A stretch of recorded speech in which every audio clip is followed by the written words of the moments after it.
This is JadeCast, your gateway to traditional martial arts and Chinese culture.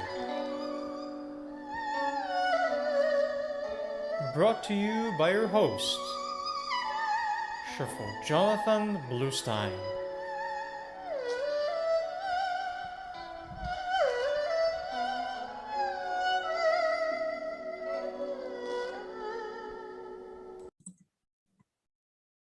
Hello, everybody, and welcome back to JadeCast. Our podcast is sponsored by my cats, Willow and Casper. Meow. Hey, don't take yourselves too seriously. It's just martial arts. It's not like it's life and death. Well, the more books of mine you purchase, the more cat treats they get. Well, and without further ado, our honored guest today is someone whom I'm very proud to call a friend, Master Yang Hai of Montreal, Canada, formerly from Tianjin, China. Master Yang is one of the most prominent practitioners and teachers of the Chinese internal martial arts in our time. He is a master of Hai Chuan, Tai Chuan, and Bagua Zhang, or of different lineages, as well as a very accomplished scholar.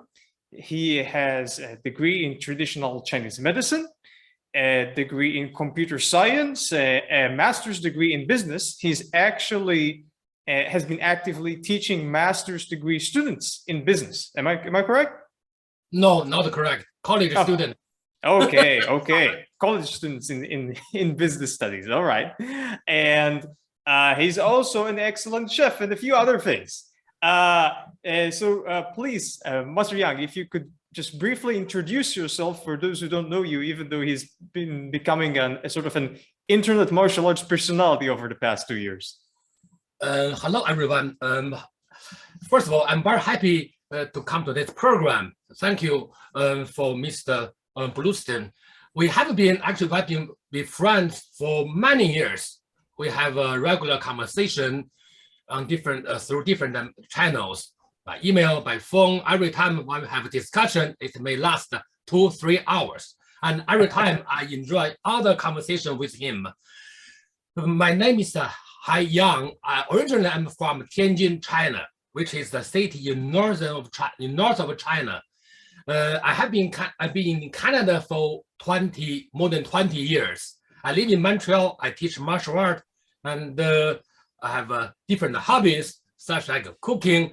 I practice Chinese medicine in Chinese community and help my students, and that's my simple life. Also, I have a family here. I have 2 children, a wife. I'm very happy to enjoy the beautiful life in Canada. For the last, I think more than 10 years, I started to work on my YouTube channel. Then, for some family reason and working related obligations, I had not been actively to work on my channel. But then from last year, I restarted to post YouTube video again. So from then on, I start to make some new friends. But at the same time, I maintain a stronger, deeper, better relationship with Mr. Bluestein, with my long-term friend. And today, so I'm very happy today to be on his program to share some experience and some of my knowledge with all of you. Thank you. Terrific. It is indeed a fantastic opportunity. And I've taken this opportunity for us to discuss the very interesting martial art from Northern China, one of the martial arts which Master Yang has studied from a very young age, called Bagua Zhang. And Bagua Zhang is a famous style within the category of the so-called internal Chinese martial arts. Now, this art is commonly said to have had a founder whose name is Hai Chuan. I would like to ask Master Yang first, do you personally believe that Hai Chuan was the founder of Bagua Zhang? Okay, before answering this question, I'd like to introduce a little bit background regarding this topic. About the founder of Bagua Zhang, there are 3 types of assumptions or beliefs or hypotheses. The first one is that people believe that Hai Chuan is the founder of Bagua Zhang, especially to the modern Bagua system, according to the modern Bagua system. But the second belief is that Hai Chuan is the major disseminator of Bagua Zhang. Actually, he learned from other people and in the Jiuhua Mountain. Still, there's other style practice in Jiuhua Mountain area and even in Hai Chuan hometown, which is Wen'an, Hebei province. I think a couple of hours from Tianjin, from my city, by car. And that third type of assumption is that Bagua is come much earlier than Hai Chuan, because in Taoist practice, there's type of traditional practice which called Zhuan Tianzun, turning 9 palace. This kind of practice in Taoism. However, that is only remained as a Taoist religious ritual. It's not a martial art practice. Someone can say that Bagua Zhang is developed based on that kind of circle walking or religious practice. Well, foundation or background cannot replace the well-developed system. You cannot say that Hai Chuan may get inspired by that kind of practice, then that style is earlier than Hai Chuan, should be the founding style than Hai Chuan's palm. However, personally, I believe the second assumption, which is that Hai Chuan learned from the people in the Jiuhua Mountain. Because at the Hai Chuan hometown, which is the Wen'an town, Wen'an city now, there's another style of Bagua. The name now is called Yin Yang Ba Pan Zhang, Yin Yang 8 place, Zhang means palm. And the Yin Yang Ba Pan Zhang, based on the writing record, is earlier than Hai Chuan's the practice. Also, even more important is the name used, described in the Wen'an town and the book about the Yin Yang Ba Pan Zhang can give us a lot of information or hint about Hai Chuan's lineage. So I believe that the second assumption should be the right historical information. I do not believe that Hai Chuan is the person who invented the Bagua Zhang by himself. If he invented it himself, then he should be able to set the standard of the style regarding theory, concept, practice, routine, weapon training, and so on. Unfortunately, there are different branches after Hai Chuan's Bagua. So it means that back to Hai Chuan's time, the style was not that well developed. According to Chinese martial art history or tradition, if one teaches his style, the style should be well developed. The indicator is that all his students should maintain the same practice, at least for the first generation. Otherwise, we can say that this style is not well developed, or the teacher did not learn enough. You can teach even though you have not learned enough, but you cannot teach before you well develop this style because people won't recognize you. I see. Please tell me, for the sake of listeners also who might not be fluent in Chinese or familiar, did I catch the name of that mountain correctly? Jiu Huang Mountain? Yes, Jiu means 9. Hua can have many meanings, because Hua is another character, a similar meaning as the Hua with flower. But in Chinese writing, one sound, one character, one meaning can be expressed by different character. So that's the Jiuhua Mountain, Jiuhua mountain in south of China. So it could be 9 flowers, but it could also mean other things. Yes, 9 lighting. Hua can be lighting or enlightenment or prosperity or many meanings. All right. And what do you think about the theory about the relationship between the early manifestations of Bagua Zhang and a style called Liu He Chuan. Liu He Chuan was popular in the middle or end of the Qing dynasty, was involved in the practice, that in the event, in the, I think, social event against the Qing government last time. People practice Liu He Chuan. Yes, because there are many styles named as Liu He Chuan. Mhm. So the modern Liu He Chuan is different from the Liu He Chuan term as a style used in the Qing dynasty. Mhm. So Liu He means state harmony. It's a beautiful name in Chinese. Many martial art styles prefer to take this name to name their styles. So Liu He Chuan can mean different styles. The one you said, Liu He Chuan, which is close to Bagua Zhang, is in the Qing development in Qing dynasty, very close to Shaolin actually. Liu He Chuan. I see. Okay, so let me ask you this. What do we know about Dong Hai Chuan as an individual, as in his personality, his teaching style, maybe things he thought or believed, as opposed to just the history? Could you say again, because the connection is not very good? Yes, my apologies. What do we know about Dong Hai Chuan as an individual, as a person, as opposed to a personal history? So more about what he believed, how he behaved, how was he as a teacher, rather than he went from this place to that place.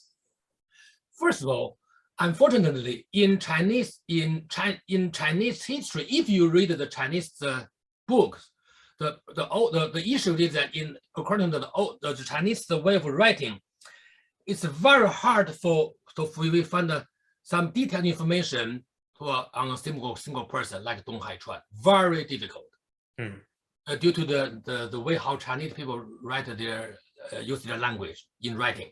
What is the reason for that preference in writing? Because in the Chinese issue is people do not write about themselves when they are alive. Second, when they pass away, people may change the information of the person. Third thing is, to a martial artist, they prefer to talk about how great he was when the person was alive, instead of talking about his personal resume, history, experience. So if we talk about Dong Hai Chuan history, it's very vague, it's not clear.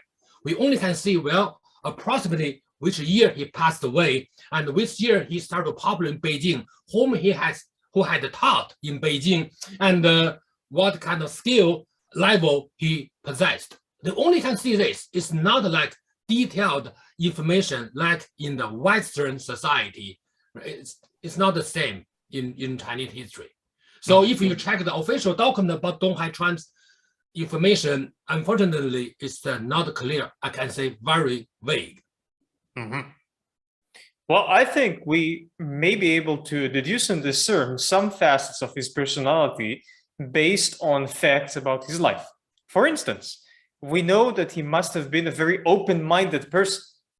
That is for sure, because he both studied more than one style and certainly taught people who have come to him from many different styles. And it is said generally that he had roughly 72 disciples, right? Yes, more than that. Hundreds.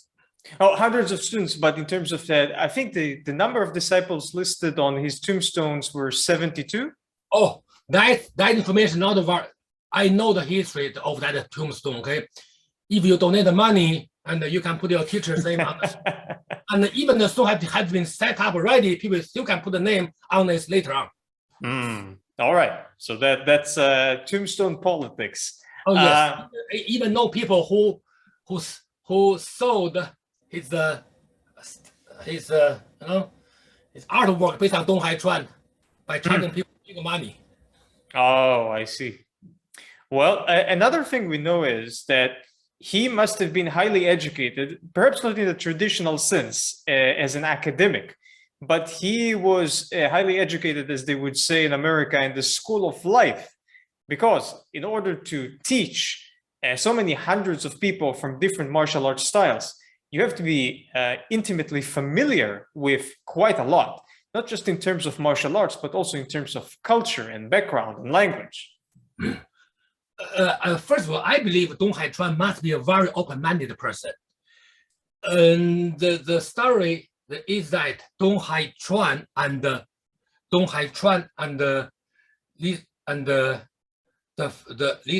what's the name? Sorry, Dong Hai Chuan and Yang Luchan and Guo Yunshen. Yes, Dong Hai Chuan, Yang Luchan, Guo Yunshen, three of them met each other in Beijing.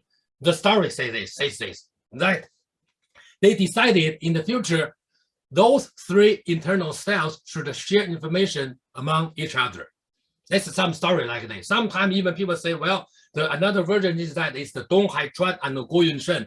They exchange their practice and encourage from now on all the students in Xingyi and the Bagua school should share information together. That's the legendary story.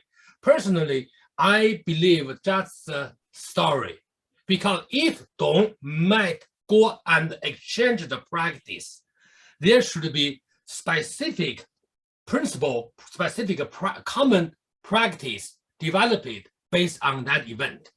Otherwise, that just remains as the story. But technically speaking, we need to find some solid practice developed by both of the school. Unfortunately, there's not a lot. There's only one person, which is Zhang Zhaodong, developed the Xingyi Bagua Palm, which is the integration of the Xingyi and Bagua together. Yes, exactly. This is a topic I would raise a bit later. Yes. So Dong Hai Chuan must be a very open-minded person. Also, very interesting part is all of students who studied under him already had martial training experience. And many of them were very famous, popular, and skillful already when studied under him. That is something. That's something very interesting. It means he was not only skilled, but he was also respected. Yes. Another interesting story is that many people ask the question, why Dong Hai Chuan went to Beijing? What did he do in Beijing? Why did he work in the emperor's relative palace or the home? What reason? Some story is that Dong Hai Chuan was working for the underground group who want to assassinate the emperor. They want to approach the emperor, then kill the emperor. So all the time, that's because Dong Hai Chuan's background is the Han people. That time, Qing government is the Manchurian people. So there's a social, political, ethnical conflicts lasts for about 300 years.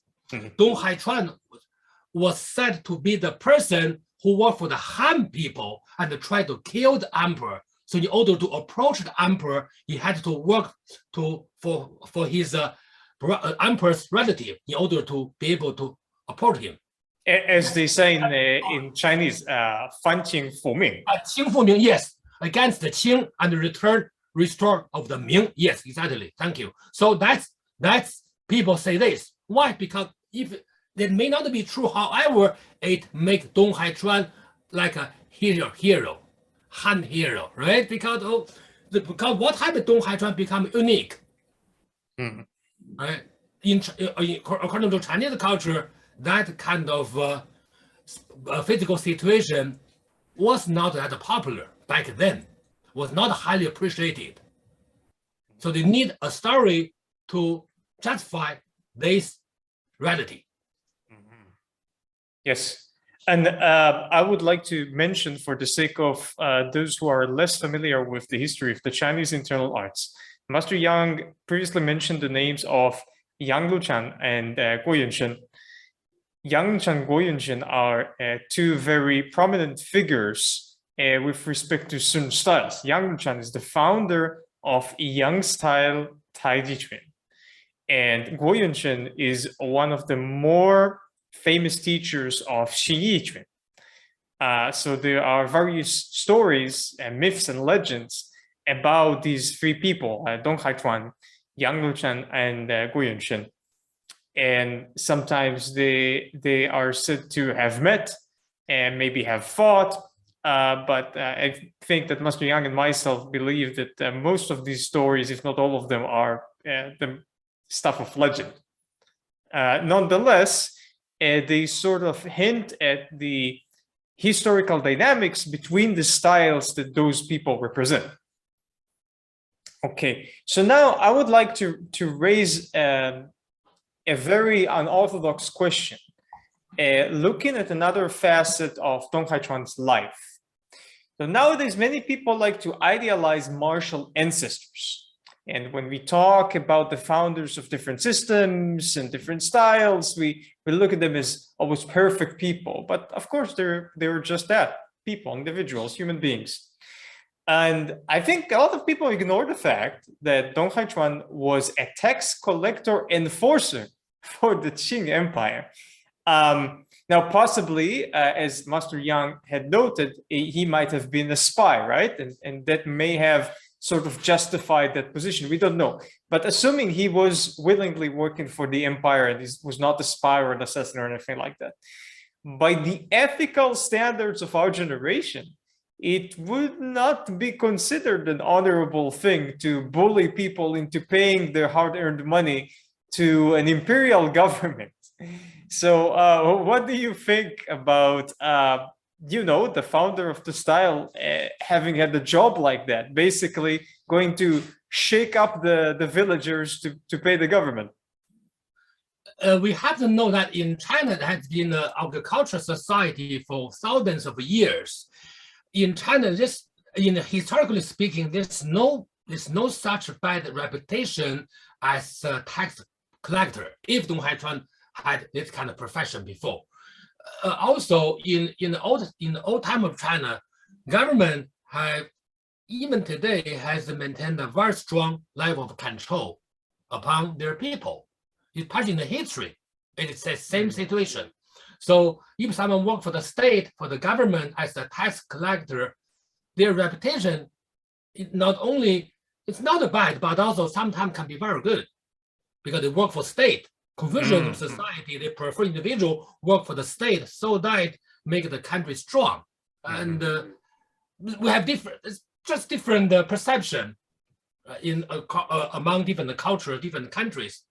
Well, I mean, in his benefit, I would say this, that Master Yang raised the notion of the supposed necessity of inflicting strong controls over a population.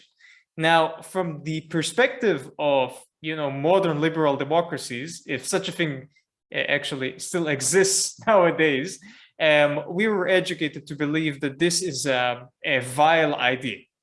However, we must remember in the context of Chinese history that when rebellions took place against the empire, these were some of the greatest, if not the greatest, humanitarian disasters ever in human history.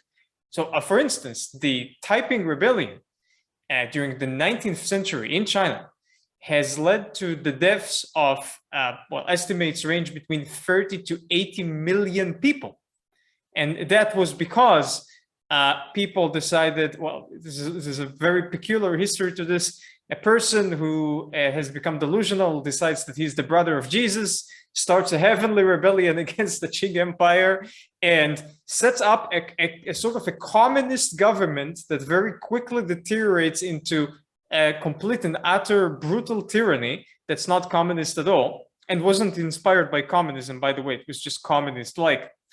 And this has led to the deaths of dozens of millions of people as a result of the government not being able to sort of reign effectively over the population.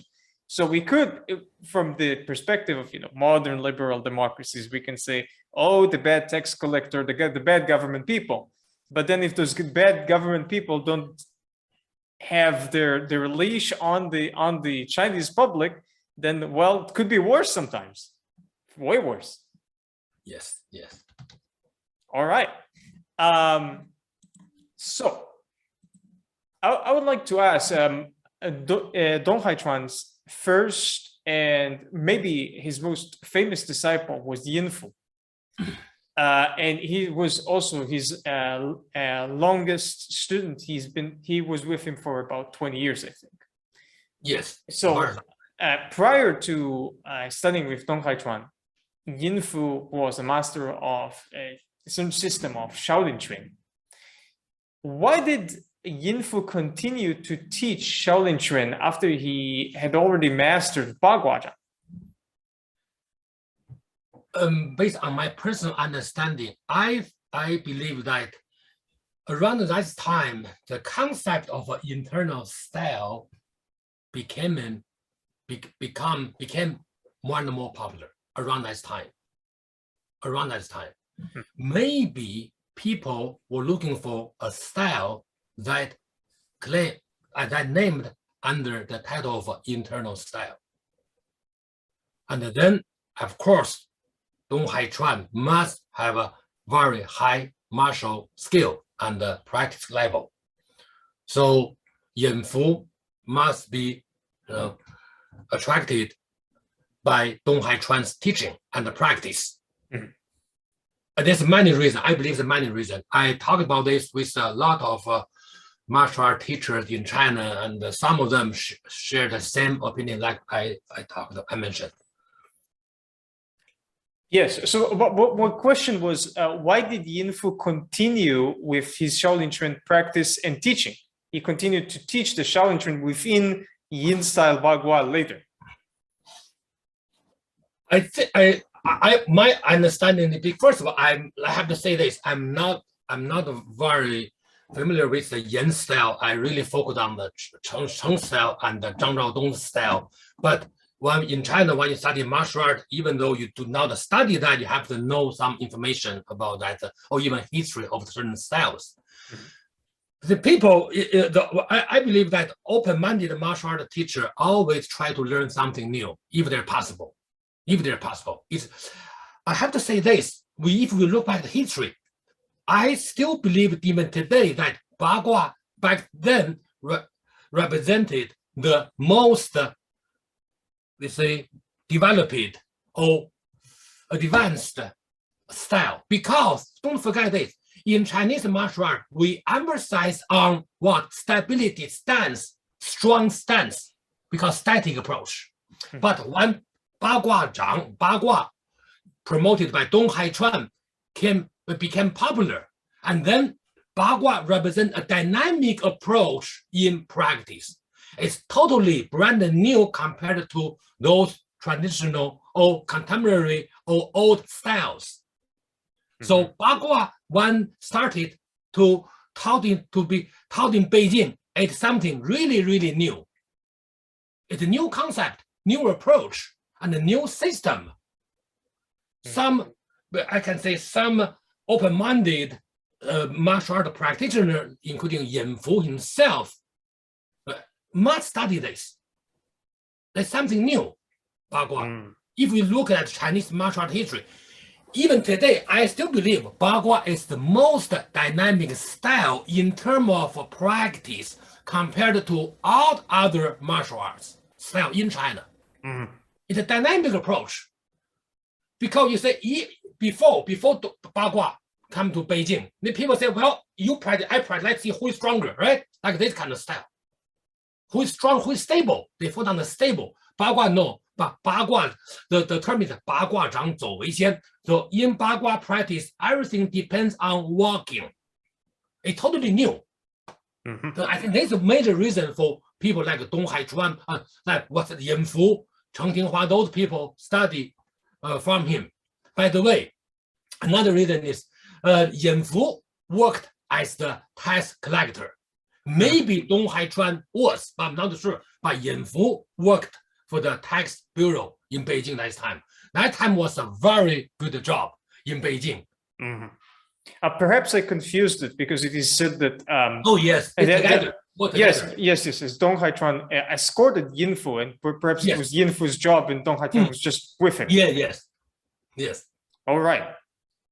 And my Shifu, Professor Stephen Jakovitz, often reiterates the idea that the Chinese cultural consciousness has a lot to do with walls. even before the Great Wall was constructed. And the theme of the wall, the Great Wall, and the wall surrounding both a household and a community is very strong in Chinese culture since thousands of years ago. Do you think that this archetype of the wall is related to the idea that is prevalent in most traditional Chinese martial arts of the need for stability? Yes, in some of my video, I mentioned a similar concept. Based on my research, I said, according to the Chinese aesthetic standard, Chinese aesthetic standard needs to be strong under, very light upper, like the pyramid structure. But in the West, the opposite structure, reversed. So very strong and up, then lower, can be dynamic. So Chinese martial arts always imitate the shape of a mountain, the shape of a wall, so that they want to be stable, strong as the mountain, as the wall, as a tree even they don't say as a tree, because tree is not the same pyramid shape. Well, if we draw a comparison to theories arising from traditional Chinese medicine, would you agree that, generally speaking, the Chinese culture appreciates the lower jiao and the kidneys, while in Western culture, they appreciate the upper jiao and the liver more? First of all, sanjiao is a 1-6-3 burners. Sanjiao is a concept in Chinese medicine to differentiate 3 body major areas, because those have a different organ, the upper, middle, lower. Chinese medicine, they believe 2 things. First is water, second is fire, more than other elements, if they say that first. So water is where it's kidney, and the fire is heart, but they have to work together through the middle jiao, which is the spleen, which is the earth. So the earth is considered very important as well. But at the same time, the other 2 elements, which is metal and the wood, which is the lungs and the liver, are very important to work with the wood, work with the earth, with other. So they call 5 elements. So kidney and the heart, which is the upper and the lower, are the 2 most important organs because they generate energy. Even in Taoist meditation or Xiu Dao, they still have the similar concept, the fire and the water. Yes, in the Xiu Dao, the concept of the fire and the water is different from the term used in Chinese medicine, but share the similar characteristics. Well, I meant to distinguish it not based on the theories of traditional Chinese medicine itself. Perhaps I'll try to elucidate my intention here. That in Chinese culture, one appreciates the qualities of water and of kidneys and of perseverance and also of something that moves like a wave. While in Western culture, you appreciate a lot of qualities of charisma, motivation, even anger, and things that rise up that is more akin to liver. That is what I meant. Interesting. Because don't forget the Taoist, Bagua Zhang, it is the Taoist practice, Taoist art. So which book is considered as the most important guiding document in Taoist, which is the Dao De Jing, the book written by or edited by Lao Tzu around 2,500 years ago, around that time. So the most important the sentences in Dao De Jing or Lao Tzu's book is about Shang Shan Ruo Shui. Shang means the best, Shan means good thing, Ruo means like or look like, Shui to this water. So best thing to be as water. So being as water, flexible, adaptive, it's I think the most important concept in Dao De Jing. So Bagua reflects this kind of concept as well. Then in Confucius school, people use the topic, the constant of change with the concept of I Ching as the guiding principle. So Bagua practice reflects the constant of changing situation, which is directly from the I Ching. It's very interesting because if we look at Bagua Zhang, then the art is supposed to be balanced in terms of its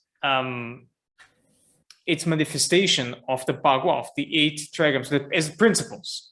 However, still, if you look at the art, it is more water than the others. Yes, exactly. Yes. The focus on this element more than others. Yes, exactly. And as Master Yang was referring to Chinese classical texts, let me bring in the counterparts from Western culture. So if we look from the perspective of the Hebrew Bible, which I have some expertise in, then the Hebrew Bible and then a lot of other foundational texts in Western culture, such as The Prince by Machiavelli, they can be said, they're not focused on the wood phase and the liver as a central thing, but they nonetheless promote this sort of approach. And I'll explain what I mean. The Jewish people in their history, in the Hebrew Bible, and it's before the New Testament, the Old Testament, and also in Machiavelli's The Prince, and in many other books in Western culture, the idea is to always push forward. And if you get stuck, to go around things and always find the ways to go around things, around obstacles, and continuously grow. As a matter of fact, one of the base commandments of the Jews by God in the Hebrew Bible is grow and multiply, because there is always prosperity for you. So you shouldn't stop to growing and multiplying as best you can. I think that mindset is very prevalent in Western culture. And I think just as in Chinese culture, there's an appreciation of the qualities of water. Just as much there is an appreciation of the qualities of wood in the context of the 5 phases as it's seen in Chinese philosophy and culture. In that sense, in Western culture. Interesting. Yeah, I just came up with it as we were speaking. Okay, so let's go back to Bagua Zhang, and let me ask you about the founder of Cheng Bagua Zhang, a disciple of Dong Hai Chuan. I think it was his third disciple, Cheng Tinghua, right? It was his third disciple. Yes, some people say that, yes. Okay. It's very hard to, I think Yin Fu should be the first one. After Yin Fu, others can be third, even less, even later even. Mm-hmm. Okay, so because Cheng Tinghua was very skilled in Shuaijiao, the traditional Chinese wrestling, then Dong Hai Chuan helped him create a system of Bagua Zhang which reflected such skills of Chinese wrestling. Do you think it is beneficial or even necessary to study Shuaijiao before attempting to study Chengshi Bagua Zhang? No, I don't think so. In Chinese practice, it's no such system that you have to study wrestling before you practice Bagua Zhang. One point I'd like to clarify this. In one of my video, I mentioned that wrestling is not considered as a martial art in China. So some people misunderstood my claim.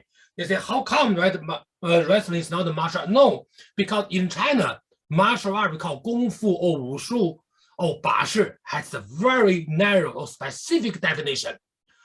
Wrestling is extremely practical, but it's not part of Kung Fu. Wrestling is one specific style. Then all the other Shaolin, Tai Chi, Bagua Xingyi, Lan Shou Tongbei are considered Kung Fu. It doesn't mean that Shuaijiao or wrestling is not a part of Kung Fu. Then wrestling becomes less practical. Actually, the opposite. Wrestling is much more practical if you practice a short period of time compared to Kung Fu. If you practice wrestling for 2 months, you'll be able to use it. Kung Fu, you can't in 2 months. You just start to do stretching, a single movement.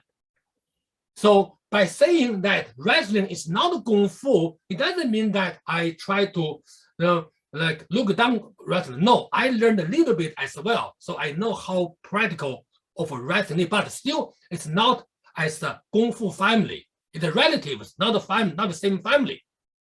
That's the second.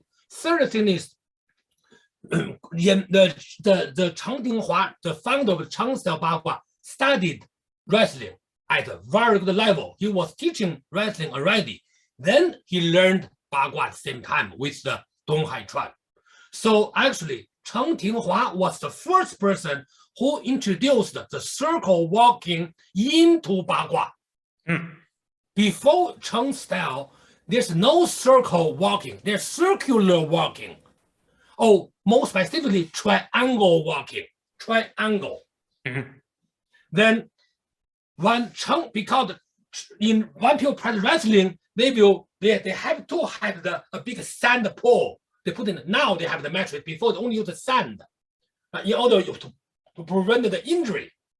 Then one had so many students, they couldn't make a linear movement. They have to make circle along the sand pole, then become circle walking.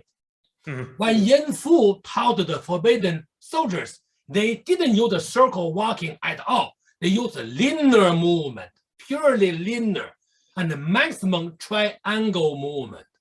Triangle cannot be a circle at all. At least 5 or 6 corners can make approximately a circle. So Cheng was the first person who officially introduced circle walking into the style. In Bagua, mainly speaking, there are two styles. First, Yin, second, Cheng. Other style can be derived, can be considered as derived from Yin plus Cheng. Some more Yin, some more Cheng. Then that style. Actually, the most important two Bagua figure is Yin and Cheng. So speaking of circle walking, I would like to step aside for a second to introduce a concept and then ask something about the circle walking. So in Chinese culture, a type of archetypal figure often referred to is the Qinglong. And Qinglong is often translated as either the blue dragon or the green dragon or the blue-green dragon. And I have looked up at a dictionary and I found actually there is a word for blue-green in English. That's teal, T-E-A-L, teal. That's blue-green, and that's it's the same Qing color as in the plant Qinghao in traditional Chinese medicine. So actually, allow me to propose is I have to several of my colleagues before that instead of saying blue dragon, green dragon, or blue-green dragon, we can say teal dragon in English, and that would be a proper term. So in Chengshi Bagua Zhang, the basic posture of walking the circle before executing different techniques and methods is called the teal dragon stretches its claws. This is the name that is used in your system, right? Yes. So in terms of martial usage, it is quite obvious why this posture is used. It's also a bit similar to Pichuan in Xingyichuan. Yes. However, would you say that this inclines the system somewhat towards one of the Gua? Because would you say, for instance, that teal dragon stretches its claws is perhaps a posture more akin to Zhengua? Bagua as a concept to guide the Bagua martial art actually started from Sun Lutang. Officially started from Sun Lutang.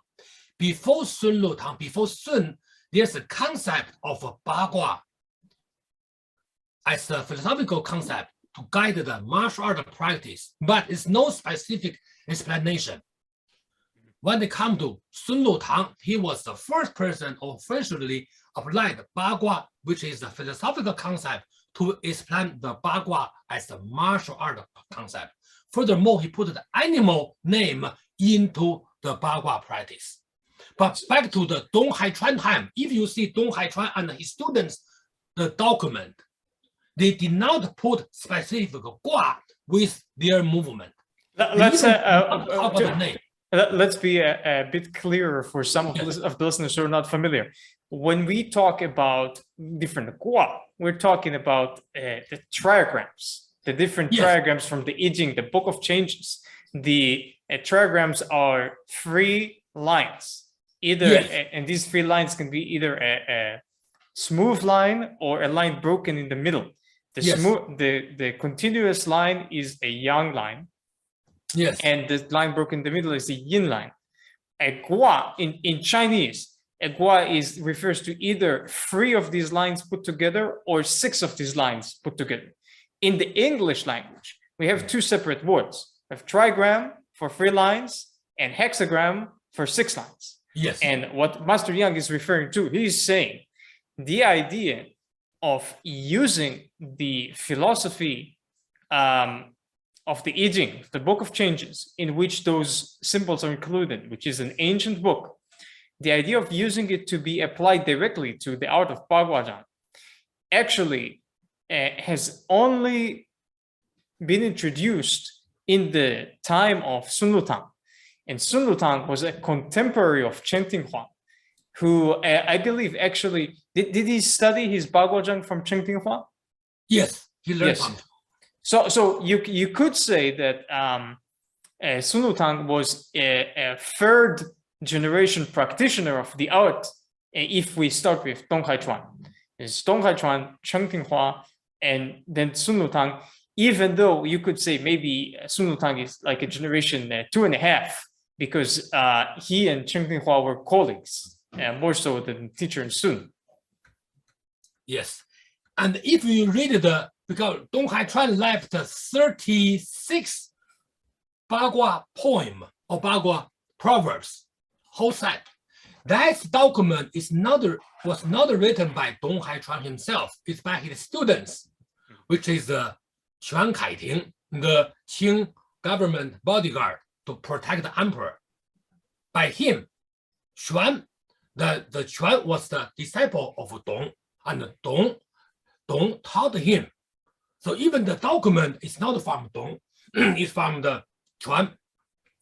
If you read that 36 poem, there's nothing about Bagua as like you introduce a philosophical concept at all. They talk specific physical practice, energy practice, very specific, very specific.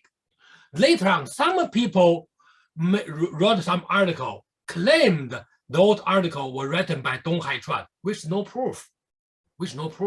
Because if it's written by Dong Hai Chuan, then all the students should have this. It's no secret document back then. And the 36 poem is used by all the Bagua school. So that is the practice, which means that from Dong Hai Chuan. Others, most likely, no.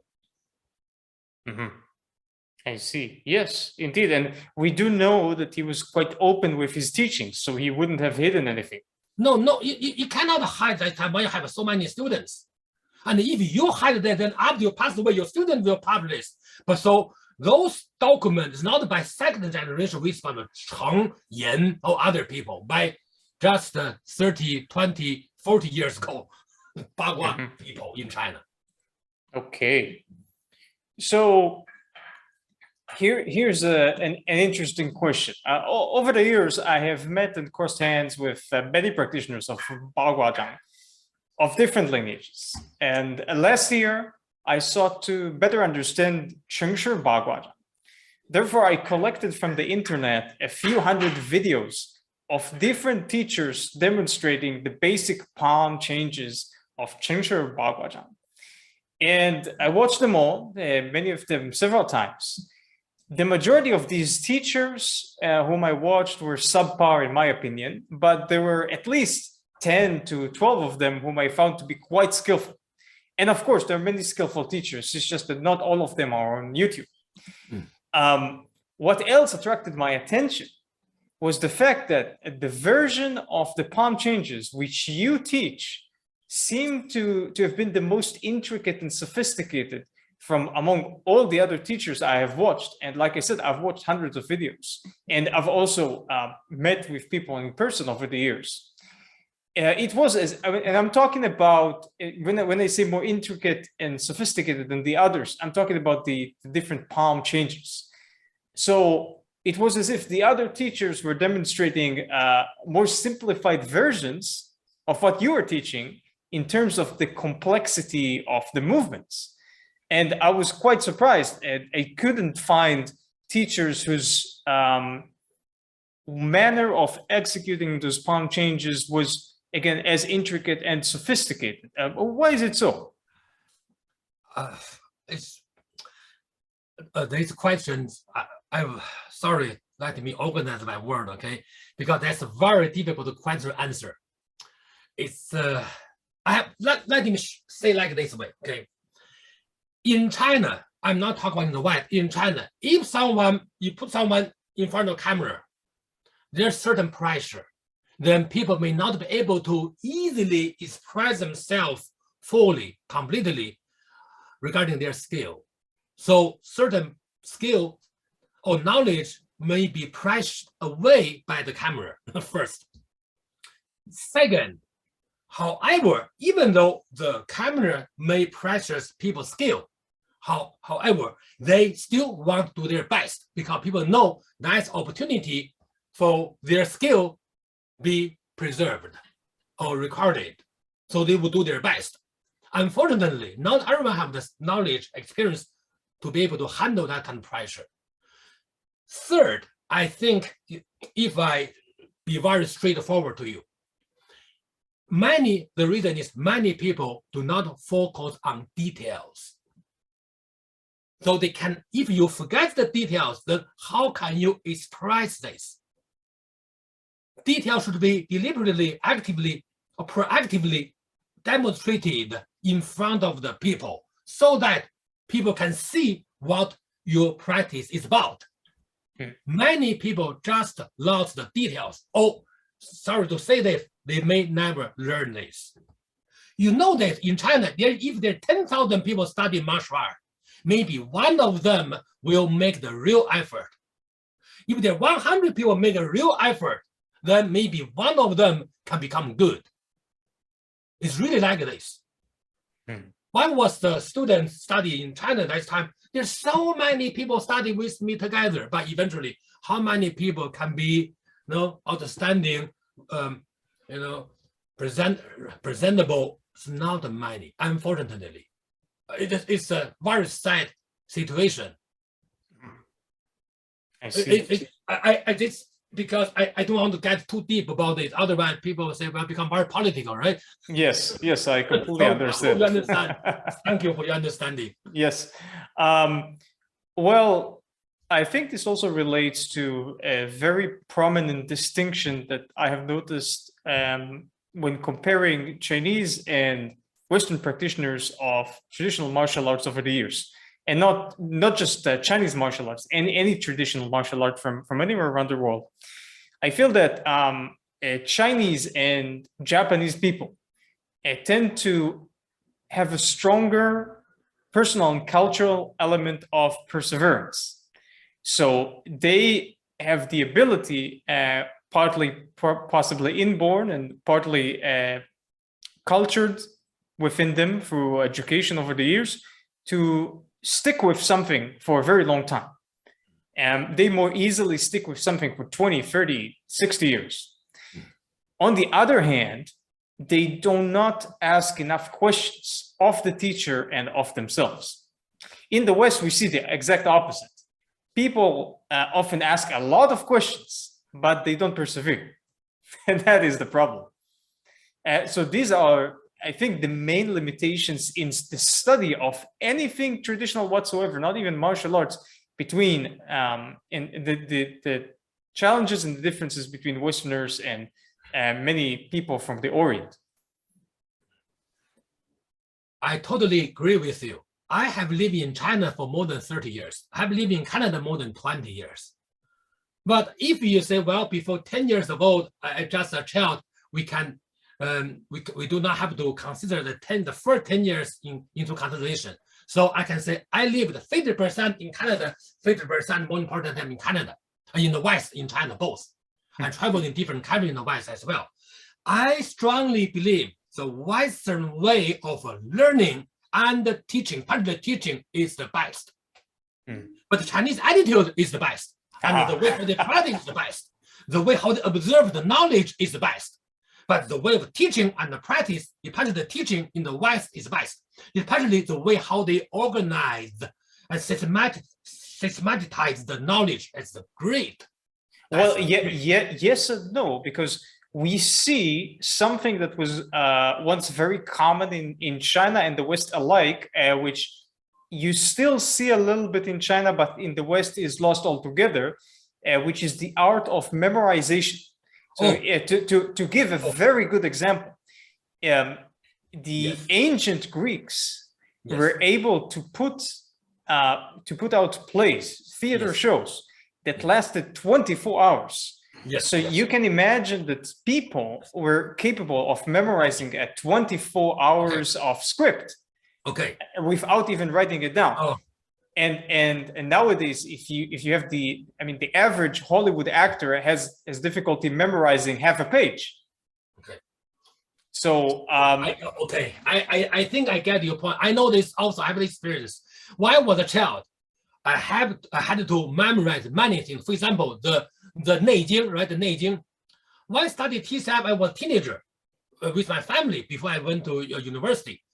I didn't understand the Neijing at all, but I have to memorize all of this, many chapters. I still can remember today the poem, those medical book, a martial training manual. We have to memorize first, then one sudden you understand it.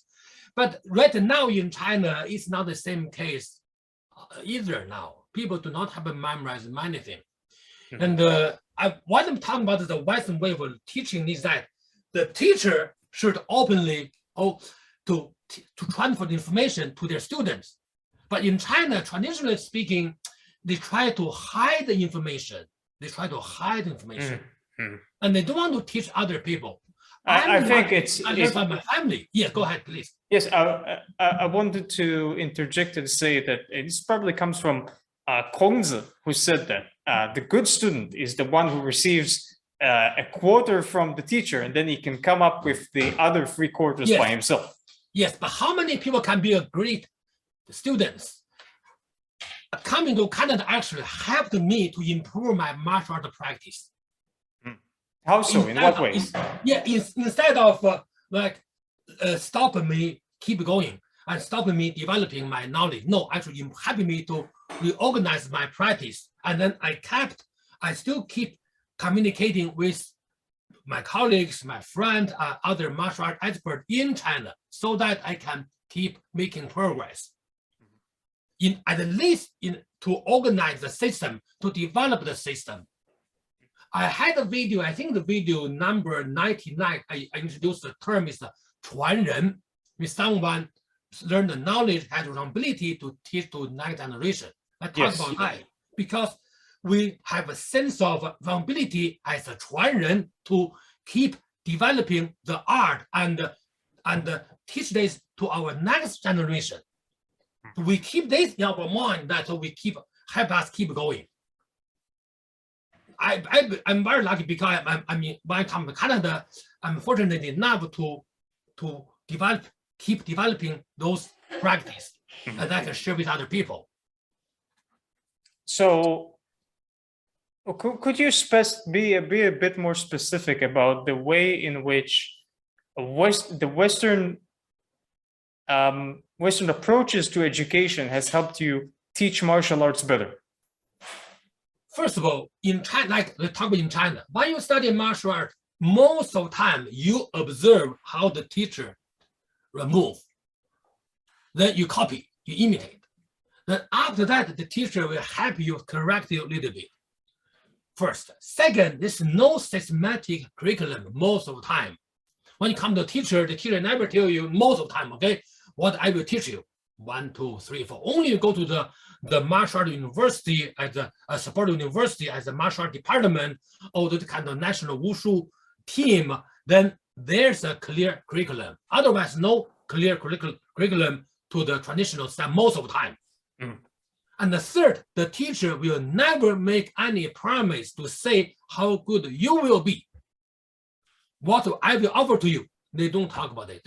You can say it's a tradition or it's just how people teach in China. And then fourth is most of the time, teachers are not open to questions. And most of the time, teacher will not organize his effort to make effort to teach you theory, concept, those deep topics.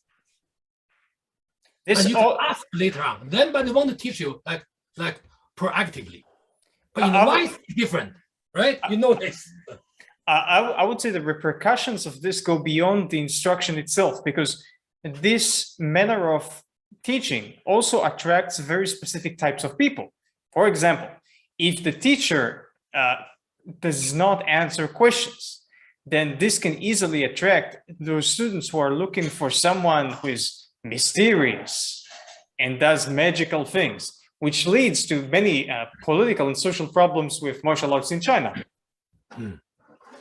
Yes, and as there are numerous charlatans, and people are attracted to these people thinking, oh, they don't explain because it's beyond me. I'm too stupid to understand. Yes. Of course, different type of teacher attract different type of students. By the way, you are talking about the mysterious phenomenon. What I'm doing is try to demystify the Chinese traditional practice in the West. But at the same time, I've observed some very strange thing that in the West, some Western teacher who is teaching Chinese martial art try to copy the same attitude, same way like the Chinese did many years ago, which keep it secret, make the something so intangible, incomprehensible. That's totally wrong. For example, I try to explain the concept, use modern language, and plus I give a deep explanation. But at the same time, people are not happy about it. Oh, well, you simplify things. Not a simplify thing. In Chinese, we say deep knowledge can be explained very clearly and easily. That's called right teaching. It's not the other way. In the Dao Zhi Jian, great Dao is the ultimately simple. In academia, in the West nowadays, they call this orientalism, when you attach all sorts of delusional expectations and what could be termed reverse racism to the culture and the people of another country, of another heritage. For instance, I experienced this quite a bit as a Jew, both on the positive and the negative. Now, of course, I gather everybody who listens here in the English language understands and knows about the negative stereotypes associated with the Jewish people. However, in many cultures and situations, the Jewish people and the Israeli people also benefit from reverse racism, which is quite interesting. And it happens to Chinese people as well. So if you have Chinese eyes or Japanese eyes and you come to the United States, even still today, and you were to teach anything which can be deemed spiritual, it is much easier to attract students because there are always people who are seeking things like that based on someone's appearance. So it's often seen that Chinese or Japanese teachers of various skills who are very mediocre or are not skilled at all, have very little ability, are able to gather a lot of students. Now, it happens all the same with Jewish people in different circumstances. So, for instance, when I was in China and people heard that I'm Jewish, they literally ran to me and offered their business cards to do business with me because the Jews are notorious for being good with money. And that's what a lot of Chinese people believe. But you might find this, if you're listening to this, you might think, oh, this is ridiculous. But let me tell you, it's just as ridiculous in the United States and Europe when people hear that I'm an Israeli and they hear that I've been practicing martial arts for many years, and they immediately say, oh, you must be an expert in Krav Maga. Oh. And if these people were to see the type of nonsense called Krav Maga that I studied in infantry boot camp in the IDF, they would be shocked at how low level that thing was. And most of the Krav Maga you see on the martial arts market, so to speak, is not what is being taught to the people in the Israeli military at all. These are civilian systems of Krav Maga that were developed primarily separate from the military itself. Right. And it's funny because in Israel, a lot of the Krav Maga schools put up MMA signs. Now they're Krav Maga, but they teach MMA because this is what attracts people in Israel. But in the United States, a lot of MMA schools say they teach Krav Maga because this is what people want. So this sort of reverse racism, or when applied to people from the Orient, often called orientalism, is a silly phenomenon that we commonly see in the martial arts. Okay, yes. So before I go to the next question, I would challenge anybody to test my claim with regard to Master Yang's teachings of the palm changes. Go and examine this with your own eyes. Go on YouTube and check out a few dozen or a few hundred videos of Cheng Bagua Zhang, Cheng style Bagua Zhang. Look at Master Yang's videos. Look at videos by other masters who some of them are as skilled or even more skilled than Master Yang, but nonetheless, I do believe that the majority of you would be able to discern that for whatever reason, his versions of these palm changes appear to be among the most sophisticated and most intricate, at least in my opinion. Okay, so going to the next question. Do you teach 8 weapons in your Chengshi Bagua Zhang curriculum, and what would be those 8 weapons? We do not use the word the 8 weapons because, first of all, in Cheng style Bagua, the most important weapon is the long sabers, 大刀. That's the most. Second is the sword. The next one is the spear. Then sometimes people put the deer knife number 1, sometimes number 2 to deer knives. That's the 4 most important weapons. Other weapons can be considered as a variation of those 4 or 3. Deer knife, long saber of the long handle saber and the spear. So close to the saber is a sword. Close to the spear is a staff. And then short weapon close to the deer knife is the Pang Guanbi judge pen, which is used in the Zhang Naodong Xingyi Bagua Pang mostly. So all others just variations. So you can put a Qian Kun Chuan and many other fancy weapons, just variation of those 3 or 4. I see. So do you typically teach 4 weapons primarily? Yeah, I teach all of this in Montreal before, not now. Now from 2 years ago, there's a lockdown, no more chance. I see. All right. And do you feel that some of these weapons, such as the spear, are better first studied for another martial art? And I mentioned the spear as other martial arts such as Bagua Zhang and Hai Chuan are famous for their spear skills. Yes, I have to say this, that Bagua spear is not his strength. But Bagua weapon, the best weapon is the deer knife and the saber, long handle saber. In fact, the deer knife. Spear is not his Bagua strength. So why do you study the spear with Bagua Zhang nonetheless? Oh, you have to study the system. But even though you know this is not the strong parts, but you have to learn the whole system. So I study this. Some people say, well, because you didn't study Bagua spear well. It's not the case. I studied well for all the weapon, but I compare between Bagua weapon to Xingyi weapon and I observe the Baji weapon. Xingyi weapon, Baji weapon in spear practice is much superior than Bagua spear. We talk about the technique. Because spear is not for circular walking, it's for straight walking. Think about this. So how can you use the circular walking practice spear? Also, Dong Hai Chuan time only taught the saber and the deer knife mostly. It's no official spear set in all the Bagua style. So that's the third, even second or third generation developed those kind of practice. Even not the second most likely. I see. The thing about the 6-4 palm. 6-4 palm, even not the second generation did.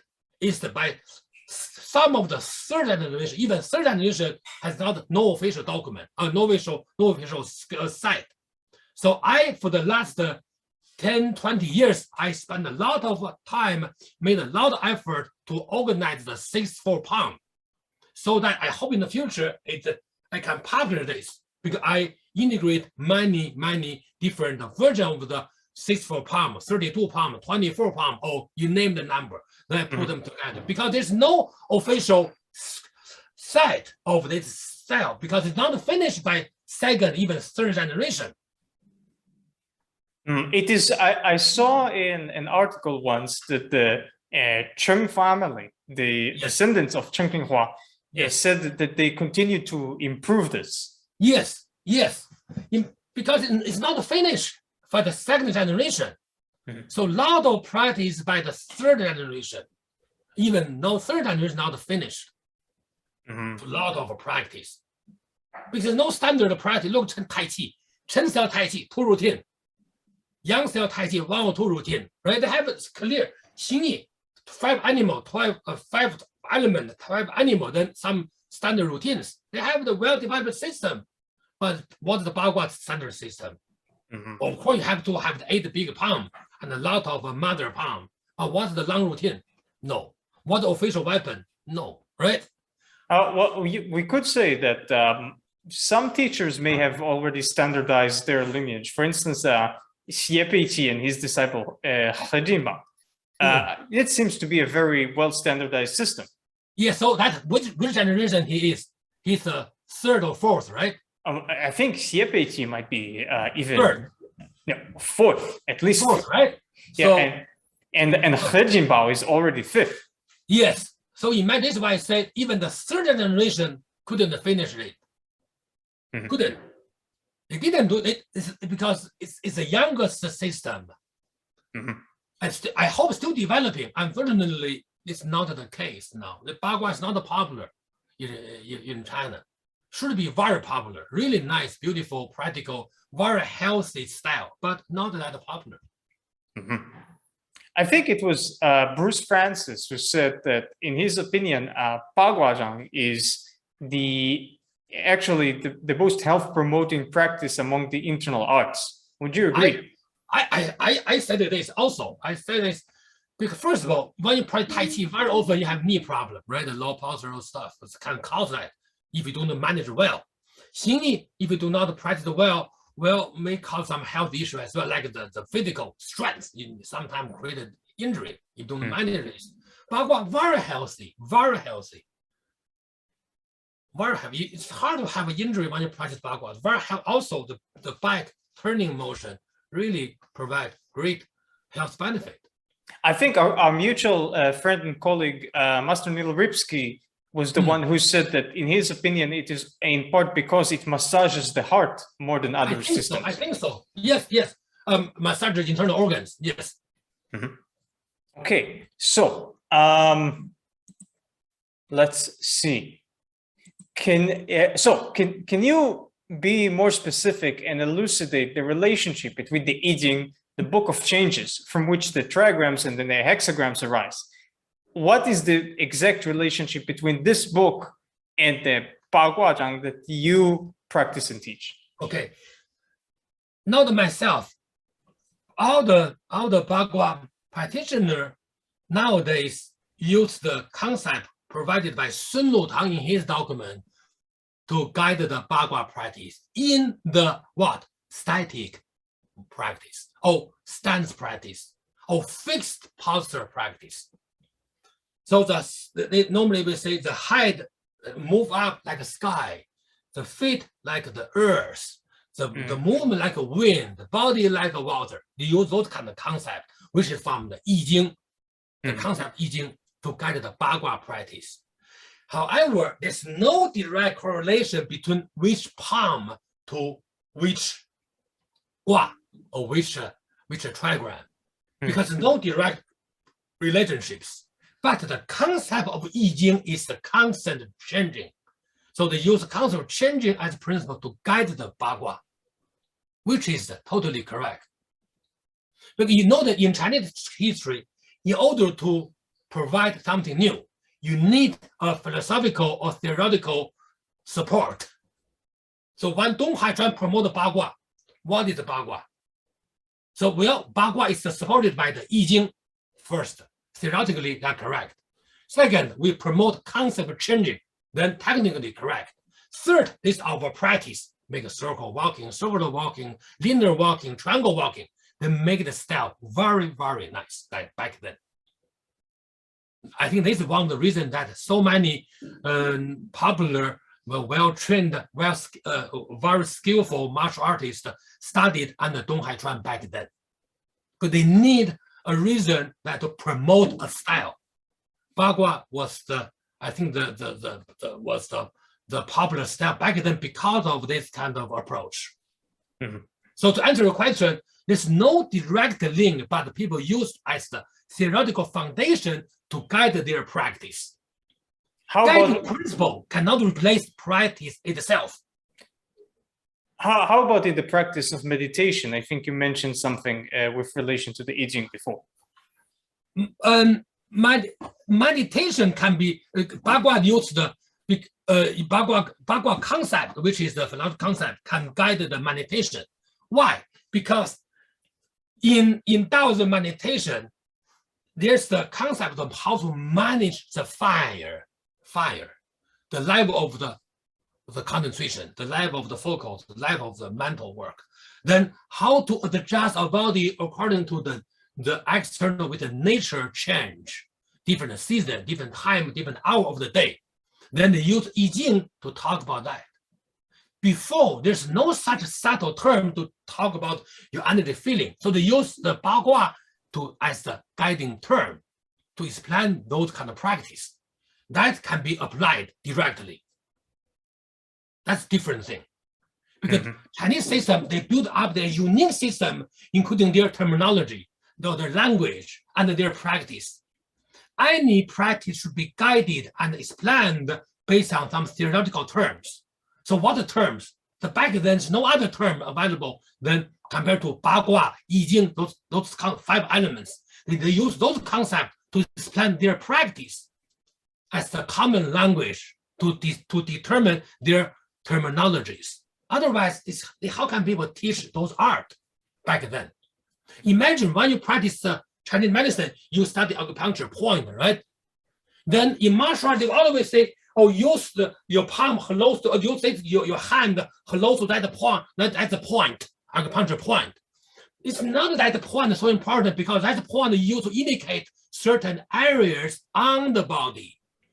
Because before there's no such a term to indicate which area of the body. It's no such specific term in Chinese. They use acupuncture point to indicate the location, the place on the body surface, so that people will be able to keep going on their movement precisely. But no direct relationship between acupuncture point with martial art practice.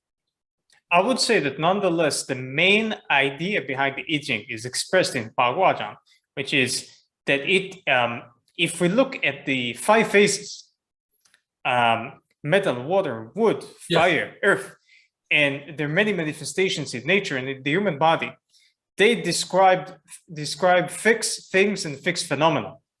Whilst in the I Ching, what is being described is not fixed things, but the transitions, the qualities of transitions between things. And in Bagua Zhang, also the art focuses on the qualities of the transitions. Yes. This is why I said in the beginning of our conversation, Bagua indicates the most advanced, the latest martial art practice back then at the Hai Chuan time, because it's totally opposite, different from other existing contemporary style back then. Okay. Let us see. The curriculum of different Bagua Zhang lineages is so broad and extensive and takes so much time to learn. In your opinion, is it an advantage or a disadvantage in today's world that the curriculum of different Bagua Zhang lineages is so big? In my opinion, it depends on what kind of a practitioner. If the practitioner want to study the whole system, yes, it's overwhelming, right? However, to ordinary people, even they do not want to focus on so many materials, curriculum so big, then they can just focus on the most important part, which is 8 big palm. Then they won't take too much effort to learn 8 big palm. Another information I would like to say is people, the teachers have to know how to teach students, how to break down those key elements in practice, then teach their students about this. Then students will be able to make their own practice, improve their own practice based on those basic materials.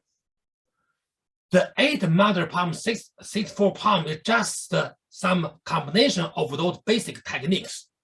So if they master basic technique, then it's so easy for students to keep learning in the future. But if they do not know the basic technique, then of course so difficult to learn 8 palm, 6 4 palm, or other routines.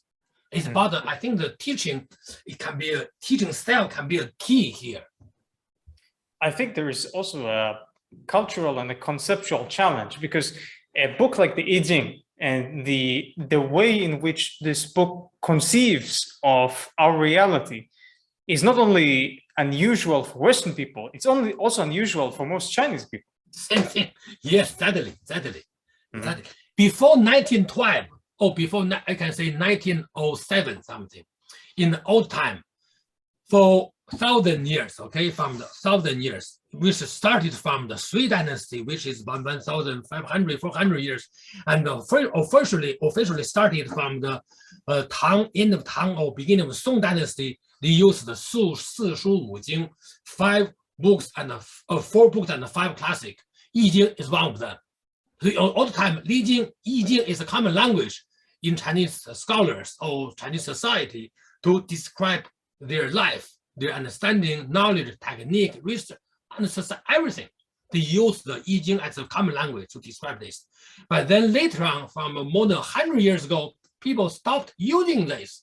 Of course, right? The people don't understand this anymore. I studied it when I was a teenager.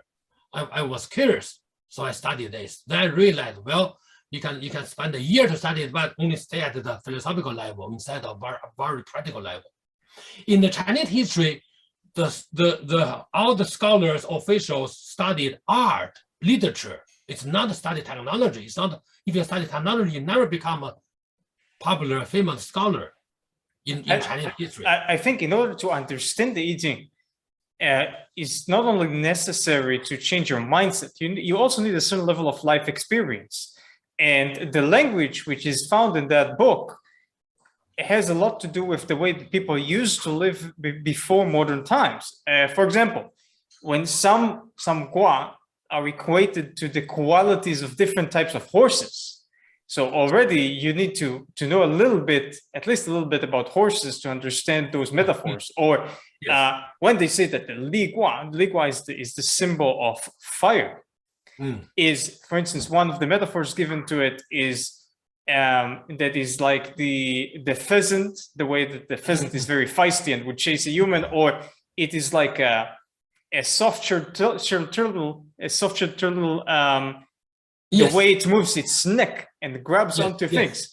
Now, today, in very modern times, very recent times, you can go on YouTube and look at how these things appear and how they are in nature. But I mean, to 20 or 30 years ago, that was impossible. So you needed a certain level of both education and closeness to nature in order to understand what this book actually means, or for someone to explain it to you. In the beginning, there's 3 documents, okay, of the I Ching. But now we are using from Zhou Yi, from the Zhou dynasty. From Zhou Yi, only the one survived, left. All the other 2 disappeared. And what is in the beginning? It's the record of the social event, especially for the prediction, forecasting. So they observe the natural event, then they write it down. People wrote it down on the turtle shell. Then even burn the turtle shell to see the result of the crack on the turtle shell to use for the prediction all time, or forecast certain event all time. So the record is the natural development of a social or even natural event. Of course, that reflects those kind of philosophical concept with time. Then later scholars explain this based on their life experience, or another scholarly experience, then becomes so profound. At the first place, just the record, and they wrote down the social event and natural event on the turtle shell. This is a problem that I see recurring quite often with classical texts in all cultures. And the problem is that they're very seldom, if ever, being updated with modern day examples. Yes. And some of this is very, you see this in the I Ching, you see this in the Lineage, in the Analects of Confucius, you see it in the Hebrew Bible, the Old Testament. The examples given from everyday life are from 3,000, 2,000 years ago, and the people nowadays cannot relate to many of these examples.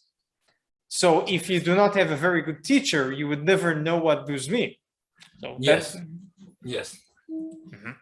It's cultural differences. It's caused by time, right? The time. Language in China used now totally different from language used 100 years ago. Just 100 years, the language changed a lot. The meaning of Chinese character, Chinese writing changed a lot. That depends on the language, of course. So yes, in China, there had been some immense changes in language. In English, I would say anything from over 300 years ago is very challenging. With Hebrew, interestingly enough, a modern Jewish Israeli person can read the Old Testament in the language which was used 2,500 years ago. Okay. It is difficult, but if you study it from a young age, you can really understand it. The language is still very coherent. So I think it varies between one culture to another. So let's move on to the next question. There are several people who have combined Taiji and Bagua Zhang into a single curriculum, which is often called something like Bagua Taiji. So correct me if I'm wrong, but the Taiji, which has been combined thus far with Bagua Zhang, is never Chenshu Taiji. It's always Yangshu Taiji or some related styles. So why do you think there has never been a combination between, to the best of my knowledge, between Bagua Zhang and Chenshu Taiji? Because it seems to me that the body methods of these arts can complement each other very well. Okay. The history of the Bagua Taiji has different versions, but the most popular one is the Wang Lanting, and because it's based on the Yang style. Wang Lanting learned Yang style, learned from Yang Luchan, then developed this because he learned Xing as well. This is one of the popular, I think, version. Some other people say, well, this the Yang Luchan and the Hai Chuan work together to create this style. I don't believe this. In Tianjin, there's the Bagua Taiji as well. In Tianjin, we call this the I think Wang Lanting Taiji something. Give me a second, okay? Let me, because I didn't prepare this question. Then you can cut off this. Bagua Taiji, because in Xingyi Taiji in Tianjin very popular. Bagua Taiji, I really don't know how many people are doing this, but it's said to be Yang Luchan, Guo Yunshen. Okay, let's start from now. Okay, let's start now. I have heard about the name of the Bagua Taiji, and most people say it's made by Hai Chuan, Yang Luchan, and Guo Yunshen. Guo Yunshen represents the Xingyi, and the Taiji from Yang Luchan, Bagua from Hai Chuan. They say they created this kind of Bagua Taiji. And then another addition is they say Liu Dechuan. Liu Dechuan taught this style later on. Liu Dechuan, Liu Dequan, Kuan, Liu Dequan. My opinion is that there's no record, no proof about the Hai Chuan work with Yang Luchan with Guo Yunshen together. That's time.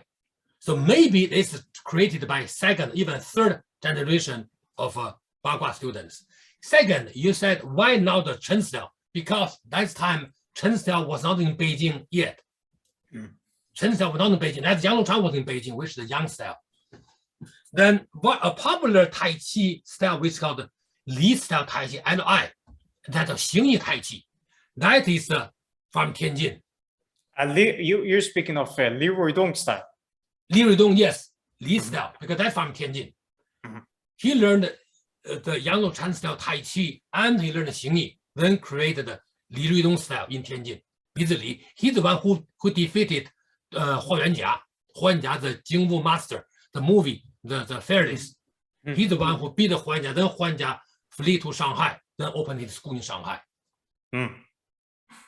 So, but today, with many lineages of Bagua Zhang being quite common, I'd like not as common, granted, as Taiji Chuan or Xingyi Chuan, but still common. And Chenshi Taiji Chuan becoming extremely popular over the past 10 years in China. Yes. 20 years, yes. So, how come there are no people that I've seen trying to combine Chenshi Taiji Chuan and any type of Bagua Zhang? It's interesting. In my opinion, is that the movement of the Chen style, the practice, it takes much longer time to master compared to the popular modern Wushu Tai Chi. And then it's take an even longer time to master the Bagua. So you need someone to combine them together, right? And unfortunately, most people do not have this kind of motivation to do so. For example, myself, I studied the 3 style, Xingyi, Tai Chi, Bagua, 3 style, complete style. But some people say, well, you should call your Xingyi as a Yang style Xingyi, but I still feel no, it's too much. It's too early. I'm still alive, right? Why to call myself? yes, I have my own development, but still I don't want to call my name. Right? Also, of course, when I practice by myself, I try to combine the 3 styles together. But when you teach, you have to teach them separately. You cannot mix up them together. And then if I develop something by myself, then I do not teach. So how can people know this? And if I teach them my style developed by myself, then it's not right at my age to do so. Oh, you're old enough. You're old enough. No, only 50 is not enough. So that's the dilemma. So I believe other people may have the same situation. In private, they can practice whatever they want to do combined. But when they teach, they have to respect the official curriculum or the style. Even claim this, if I teach Hebei style, always I can say Zhang Dong, Xue Dian, Liu Xin style. I have to respect the flavor. One day, if before I die, I say, oh, this is my Yang style, Xingyi, like this. But you have to change the name, right? So it's very hard. It's a dilemma. I can create a style like based on the 3 styles together, combined. Look, Sun Tang learned Xingyi, then Bagua. When he was 50s, maybe late 50s, he studied Tai Chi. Then he created what? Sun style Tai Chi. Sun became well known because of the Sun style Tai Chi. Not the Xingyi, of course not the Bagua, not the Bagua. Sun didn't have time to develop Bagua, but Sun Xingyi was good, not bad, was good. But Sun really good in his Sun style Tai Chi because he was the founder. He learned 3 months with not 3 months, even 1 month, okay? He stayed 3 months with the Wu Hao style master at his home. Then he created his Sun style Tai Chi because he was ready for Xingyi and the Bagua. Then he did the Sun style Tai Chi. But to other people, no, you learn the 2, you learn 3, but can you do this? It's not the time for us. My opinion is 传承就是发展，继承就是发展. If you can teach other people based on what you learned, that is development already. You do not have to develop a new style. Like many people say, my friend in China, oh, you should develop your own style now. You should. Now you have ability. I said, well, you say I have ability. I'm not sure about this at this moment because, it's a personality or your sense of duty, right? I only can say like this. Well, it is difficult to estimate the ability of the ancestors, given that we don't have videos for most of them, certainly not 100 years ago. Yes. That being said, I could argue that you have a better overall perspective. First of all, even the masters of olden times, very few of them have studied three of the internal arts fully. Second of all, in terms of general education, I doubt that we can find a lot of masters of the martial arts in the history of China that have the level of education which you have. And this is in part having to do with modern society and opportunity. Like back in the day, you couldn't go to university and study one degree after the other. This and this and that. I mean, and you have traveled to the other side of the world. You have intermingled with another culture. You can speak English and write and read in English fluently. Studying things like computer science and business management, and it doesn't make you better or worse, but it does mean that you have a very broad perspective. The thing is, all the time, I have to say this. In Chinese, we say different soil will create or will harvest different food or fruit, and the different tribe, different fruit. Traditional martial art was developed and created during the old environment, and in the modern time, it's really hard to have the same external environment, which is I think prerequisite for development of any style. So at the modern time, my understanding is that if we can teach or transfer those knowledge to the next generation, the future generation, already I think that's already kind of a contribution. But if someone is lucky enough to develop something new, like what I'm working on to organize the Xue Dian Xiangxing Shu and organize the Bagua 6-4 palm, and I try to improve the Tai Chi Fa Jin based on other styles at my personal practice level. So I think I should keep working on those tasks in the future instead of thinking about create a new style. Maybe it will happen naturally, but it's not my objective. Mm-hmm. Yes, of course. All right. So two more questions for today. First among them is, nowadays we find various things called Bagua Zhang in various temple areas in China, such as the Wudang Mountain. Are they really Bagua Zhang? And how did they get to places like the Wudang Mountain? I have to tell you, if you look at that, their Bagua, they're just the Cheng style of Xingyi Bagua palm. First. Second, the mountain is a real mountain. The temple is a real temple, but the monk is a fake monk, most likely. Most of them, okay? Most of them. We should say, I should deliver a caveat here for listeners. When we talk about the Wudang Mountain, there is, much like in Shaolin, there is the more famous temple complex on Wudang and in Shaolin. But there are also many smaller temples and complexes and even things that which have nothing to do with religion, which are just lay people teaching martial arts around these areas, not far from those temples. Yes. So we are talking specifically about the popular, what you could call the popular tourist attractions, and not necessarily about the other teachers in the area. No, not at all.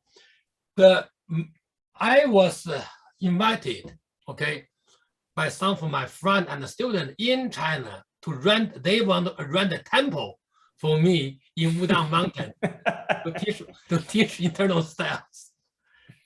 I have to tell you, I know most of those popular teachers' background. I have to tell you this, because in China, if you are the member of the martial art community, we know each other. You have to pretend you don't know each other unless you have some agenda. So let's come to the specific topic we talk about the Bagua. Right now, the Bagua is taught in Wudang Mountain is the combination of the Cheng style and the Xingyi Bagua palm, which is the style created by Zhang Zhaodong in Tianjin. You check their practice. Of course, tomorrow, if they hear about this, they would turn it to other style Bagua.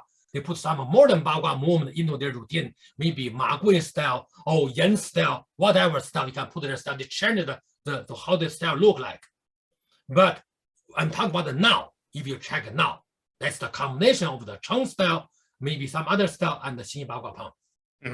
Now. And how did it get there? How they can learn, the people they learn, then go to Wudang Mountain. Oh, they go to Wudang Mountain to teach. It's so easy. And when did it get there? Did it get there in the 1980s, like with modern Shaolin? 20 years ago, 30 years ago, to compete with Shaolin. Shaolin is good in only one temple, right? Shaolin temple, of course, there's small temple. But Wudang, there's many temples. They even have the northern Wudang now. Northern Wudang. You Xuande created northern Wudang. It's a different Wudang mountain now. Wudang mountain is big, a lot of temples over there. Of course, they're good martial artists. Of course, we never deny this. But what I don't like is they share the history. For example, they claim Xingyi is from Wudang. No, Xingyi from Lineage. The Xingyi taught in Wudang mountain is learned from Tianjin guy with Fu Jianqiu, the master Fu Jianqiu in Tianjin. Then Fu passed by Wudang. He taught the Wudang priest. That's You Benshan at the time. Then Xingyi started, but they claimed Xingyi is developed in Wudang mountain. Zhang Sanfeng created Xingyi. What's that? Why do you call them fake monks?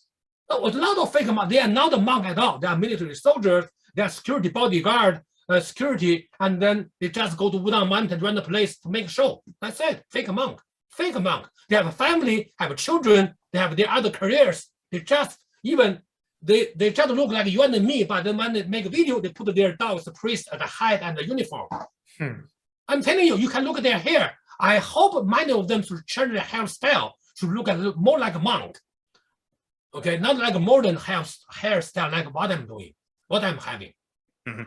But of course, they're real monk, right? They practice meditation.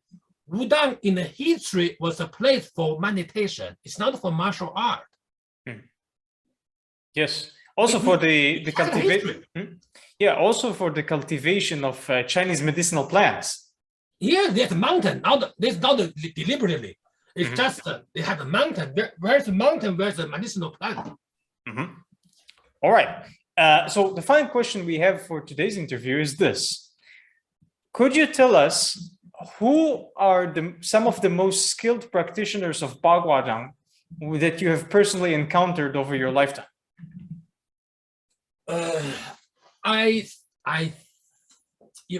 There's so many great martial art teachers.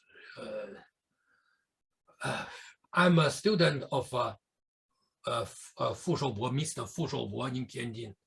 I think he was personally the most developed, skillful martial art teacher. Fu Shoubo, was he a friend of your grandfather? Yes. He studied from the oldest son of Cheng Dinghua, the Cheng Youlong in Tianjin. I know other martial Bagua teachers also. Many of them are very good, but if you talk about personal opinion, personal experience, is him. What do you think made him of such high level? Okay, he has the power, he has the force, he has the strength, he knows how to apply this. And think about it, okay, spear. Normally, in Tianjin, we practice spear with the wood, right? He had a metal spear, copper. Oh, wow, that's heavy. He was 80s at that time. He passed away in 80s. So he could still practice with the copper spear in his 80s. Yes, 80s, yes. Very good. How long was the spear? Not very long. He's a short man, but he's kind of old. And I think that time maybe lack of calcium, maybe. And he's shorter, but he's kind of older. But my grandfather, he was much taller. And the spear taller than him, like a couple of feet. That's it. So maybe 190 centimeters, something like that? Less, 180, 190, yes. Yes. Made from copper. Copper, yes, copper. Of course, he has the wooden spear in order to practice the kind of flexible, the bending motion, right? It's kind of force release. But for strength, 80s, he used the metal spear for years. the spear he had this when he was like very young. He told me. I can see that. What was the copper spear tapered like the wooden spear? No, just a spear, big spear made by copper. How did he get someone to manufacture something like that? Oh, next time, of course, you can do this. Next time, I even want to try to copy this kind of weapon. Of course, you can. There's so many things in Tianjin next time. Yeah, I mean, I fondly remember when I was living in Tianjin between 2012 and 2014.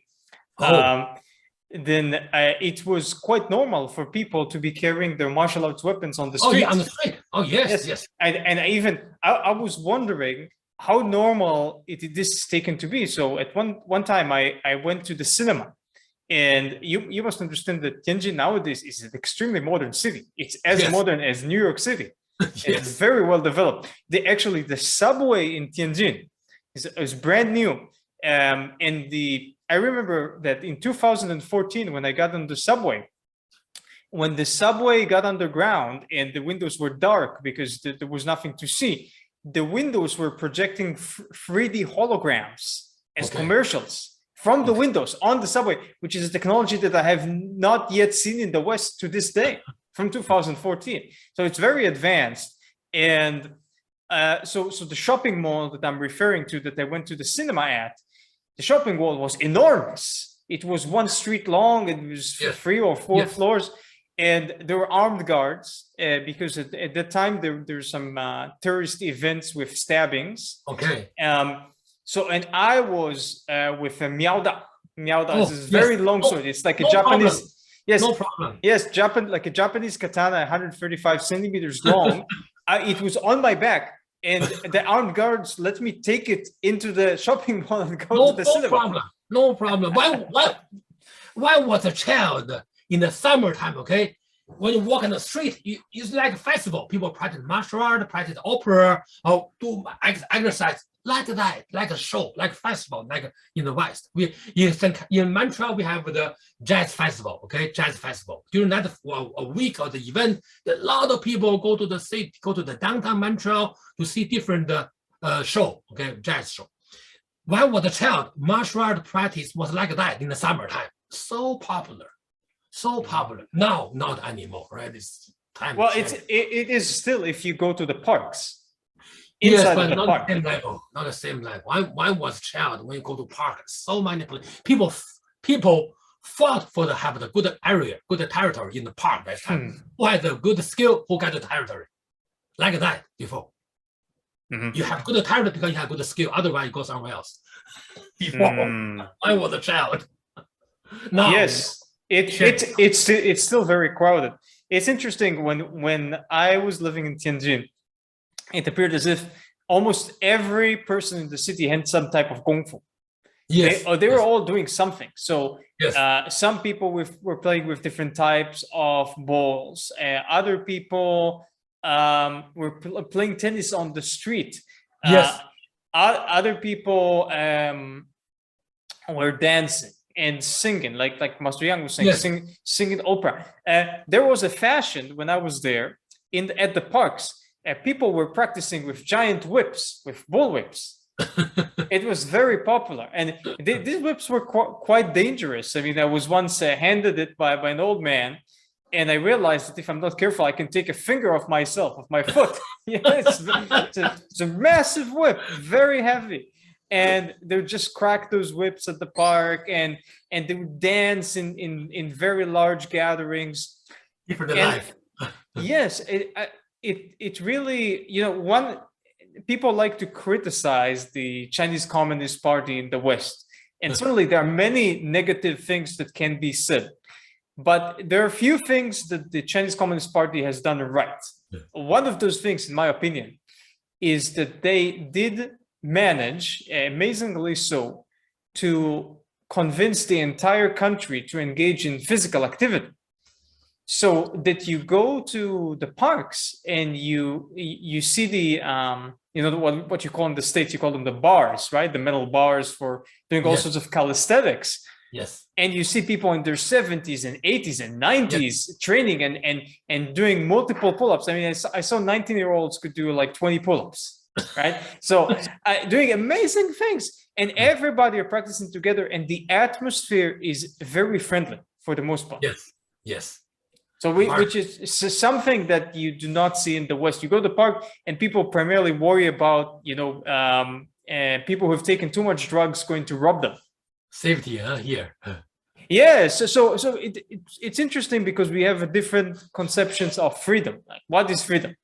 In the West, you feel free because sometimes, well, not anymore in some places, but you get to say what you want to say. Okay, and in China, you don't get to say what you want to say in some circumstances. However, in the West, you go after dark and you're afraid that someone's going to rob you. Not me personally, and not so much in Israel, but many places, especially in the United States and many places in Canada. Well, in China, I felt very safe and secure. So freedom comes in different flavors and colors, and we need the cultural perspective to understand it.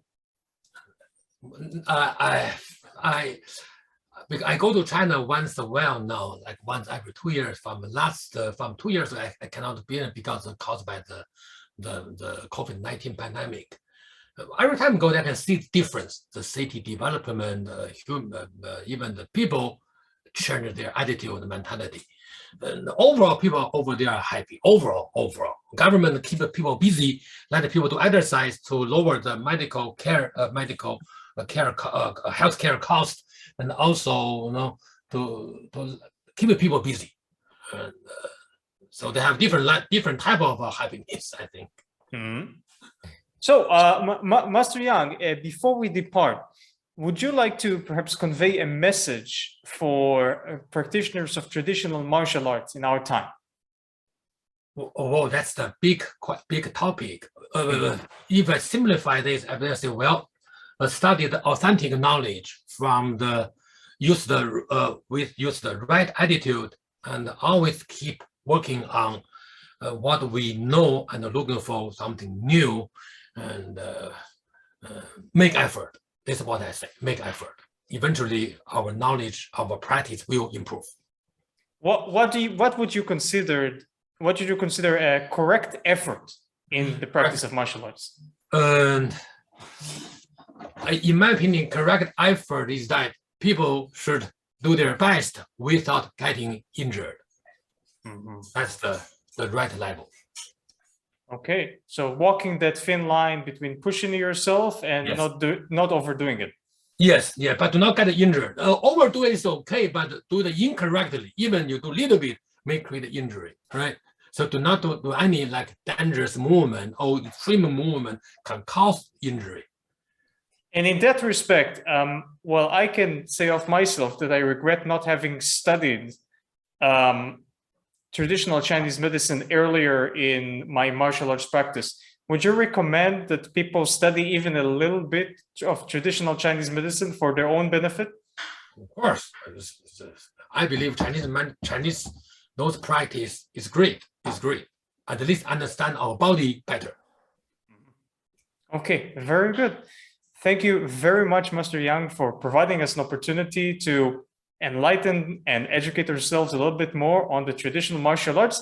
If people would like to reach out to you or find you, they can write down your name. Just write Hai Yang or Yang Hai on YouTube, and you'd immediately find this man who has produced hundreds and hundreds of terrific videos on the traditional martial arts. Would you like to tell our listeners about a website or other means of communicating with you? Right. Oh, that's very good. And right now, I'm in the process to create a non-profit organization to promote those Chinese practice with some of my students, some of my colleagues. The website is daoi.org, DOAI.org.